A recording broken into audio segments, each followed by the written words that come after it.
Hi and welcome to Wimborne Boxing Club's channel. I'm Dave and in this video I'm going to show you 5 ways to improve your pad holding skills. So over the years I've seen some very interesting pad holding techniques. So what I thought I'd do is put a quick video together to show you 5 things that I see most pad holders or inexperienced pad holders doing that if they just slightly changed would create a much better and more realistic experience for their client and their boxers. So let's jump into tip number 1. So tip number 1 is holding the pads closer together so they represent one target. A lot of the time I see this. Now that to me is like you're boxing 2 people. So let's demonstrate that. So I've got my boxer here and I've got my pads too far apart. There's 1, 2 there, Chloe. So straight away that's like boxing 2 people at once. It's also encouraging my boxer to punch right across their body, as you can see.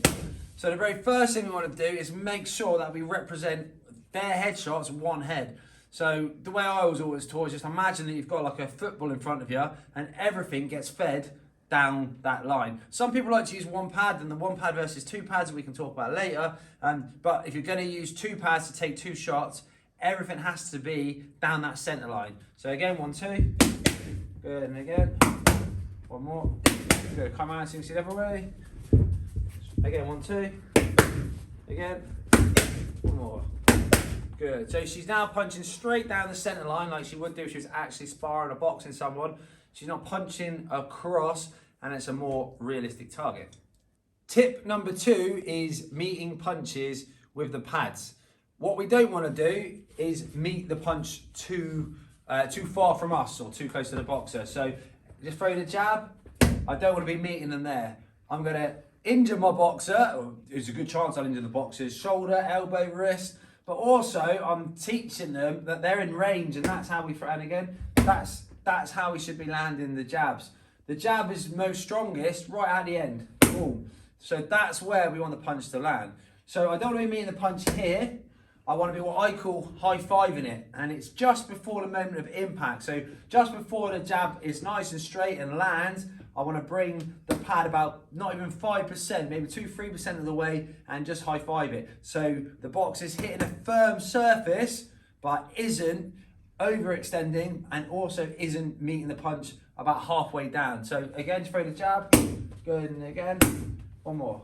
So you'll see that the arm's almost extended fully, though she's hitting a firm surface, and it's going to represent a more realistic target again. So this time I'm going to throw the 1, 2, nice and long, good, and again, 1 more, good. Even when we're throwing off the hooks, so just throw the hook, good, and again, 1 more. I'm still meeting the punch. What I don't want to do is the complete opposite to meeting the punch, not meeting it at all. Just throw this so you don't hurt yourself, and then my arm be flying back here, all right, in my hand. So offering no resistance. That isn't going to help her long term when she's actually boxing someone, but also it's going to risk injury and overextension. So really important that we come no more than 5% of the way and make sure that they meet the punch at its most powerful in the straight terms. It's almost right at the end of the straight, and then 1, and then the hook is right in the middle just before the shot lands. So tip number 2, meet the punches about 5% of the way. Tip number 3 is creating a realistic target. Now, tip number 1, we talked about this slightly when we went upstairs and talked about the headshots around the head-shaped object in front of you. Now we're going to look at more the hooks and the body shots. So this is again what I see. They might throw a nice 1, 2 down the middle, then their left hook's here, which again isn't representing where the head should be. It hasn't gone from here to over here. All right, so again, we'll do 1, 2, and then left hook exactly the same. Okay, so she's barely making contact on the pad, and like I said, it's not realistic at all. Likewise with the body shot, so I'm going to do 1, 2 liver shot, boom, boom, and again. So you're never going to get someone's head here and someone's liver up here. So it has to represent an actual person. So if we're doing 1, 2 left hook, all to the head, just imagine that there's that football in front of you and everything gets fed to that football. So 1, 2 left hook, good, and again. 1 more. Good, so the target isn't moving, it's staying in a fixed position. The punches are landing where we'd expect them to land. The other thing we've got to be careful of is, it almost goes back to point 2 of meeting punches. But if she's throwing a nice long 1, 2, now short left hook. short left hook. Okay, so she should be missing that. Go back a bit. Again, so it's 1, 2, short little left hook. Again, long. That's what should be happening. If she throws 2 long shots and a mid-range or short shot on pads, if she did that sparring, she'd miss. What we see, do exactly the same again, is this. Again, shorter. That's it, and again. Good. So actually she's connecting each time with that pad, but she shouldn't be. So realistic target means everything is where it would be if you're sparring. So again, 1, 2 in your normal left hook. Again. One more. So my pads don't move towards her, they stay where they are. Body shots we just talked about, being up here. Alright, unless you're fighting a boxing a giant, they're never going to be up here. So if you're going to throw a 1, 2 upstairs, I expect the liver shot to sit next to where your liver is. Go with that liver shot. Good. 1, 2 left hook. 1, 2 liver. Good. And again. Good. So my pads are where my liver would be, or where her opponent's liver would be. This way, when she gets in the ring to spar, the work we've done on the pads is representative of what's about to happen in the spar. The targets are where we've placed them on the pads. They're going to be there on the person that we're boxing. So tip number 3, make sure you create a realistic target. Tip number 4 is avoid social media pads. What I mean by that is fancy pad work that isn't realistic of what's going to happen in sparring. Something a little like this.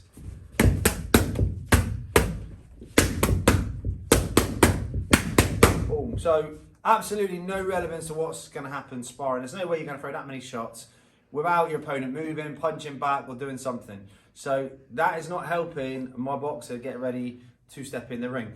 If you're doing it for fitness, okay, fine, maybe that has a place. But if you're actually trying to teach a client how to box or create a realistic experience, that ain't gonna help. So you've got to have a think about what you might see in the ring. And a lot of the time it's quite basic. So if I was gonna do pads with Chloe, it'd be real simple. 2, again, step back backhand, 3, double jab backhand, good, jab slip backhand, good, and again, good, there, left hip right hand, good, move the feet, 3 to finish, good. So it's all real simple combinations, nothing clever about that. If we weren't restricted in space, we'll talk about this in the last tip, we would be moving a lot more, but they're all combinations that Chloe would throw in the ring.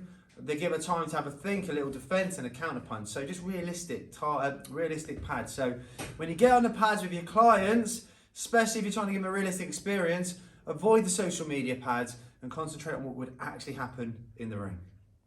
And the final tip of today to help you with your pad work is to make sure that you stay in your boxing stance when holding pads. So if closing her boxing stance, I'm trying to become an opponent to make it realistic for my boxer.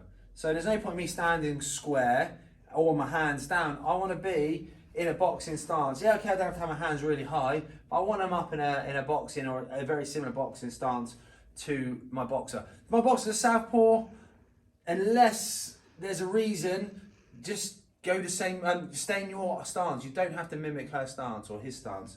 But the main thing is you're in a boxing stance. The last point, which is going to roll into point 5, is you're the pad holder. You're not the one trying to get fitter. What I mean by that is if Chloe just holds the centre, what we don't want to see is this. 1, 2. 1, 2 left hook. Jab. Jab. 2. Now, I'm the one that's getting the workout there. I'm galloping around the ring like an idiot. I'm getting a workout in, and my client is just stood there throwing a couple of punches. Move like an opponent would. Again, we had a bit more room. We can show it you a little easier, but we'll use the room that we've got. Okay, here we go. 2. Nice and long. Jab. Jab. Stay in front. 1, 2 left hook. Double jab backhand. Again. Good, back. There. And step out backhand. Step. Good. Close gap. 2. 2 left hook. Good. Okay, so that is very straight liney because, like I said, we can't circle in, but that much room. However, I'm moving like an opponent. She's moving like a boxer. It's now becoming a lot more realistic. They are my 5 points or improving your pad work. So yeah, that brings us to the end of my 5 tips to improve your pad work and create a better experience for your client. If you enjoyed it, hit that subscribe button, hit the bell next to it, and you'll be notified every time we post a video. Thanks for watching, and I'll see you on the other side.